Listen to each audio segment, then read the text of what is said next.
Kipulat ke East Coast Hills District kala shimkia halor ke video ke bala sapriang hirinsan social media ke pen I yowoi khna ren ubala bandan hapadang ke saw bat hendus nam karta ubashong bat Ñiah da koi ke baik khna ke batrai kam da ki battery ha Surok ba.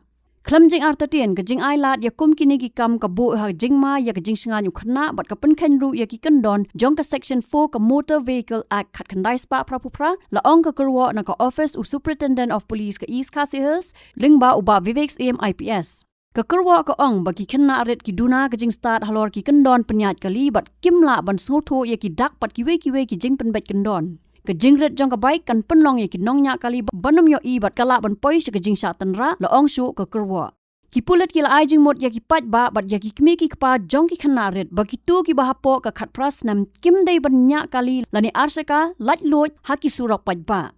Kat kum ke jing ong USP kila ban Ñiah tang Hapoh ke jing pet jong ki bala rang ba haki jaka bala te lakam kum ki pa ki maran nyelek kai lani ki pelau jaka sa jong ki.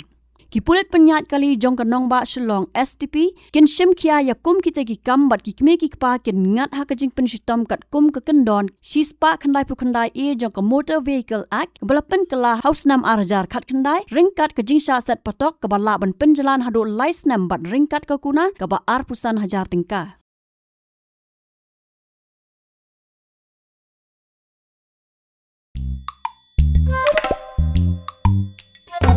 Habatin, pej bahaki ki shop plus F. Ka plus F? Hakabam bangi bam duna ki eki batte ye kamet. Namar kata habathiru atau kau kamlu ka umpnyang kadut pej ya ka shop plus F haka jingsom. Yaki nutrient kum ki vitamin bat ka ayen la icon diat bat ka bathau bha. Kam kta I ka dur jing ki mar bam ka jing mat lani ka rukom shed yaki. Balehi panai kita.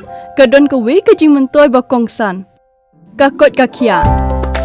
Ka nutrition bakam bha ka jing im bakam bha pendon kam daki mar ba modon ka shop plus F menta kasni Lawan ra shapi lingba ko office jong commissionerate of food safety Meghalaya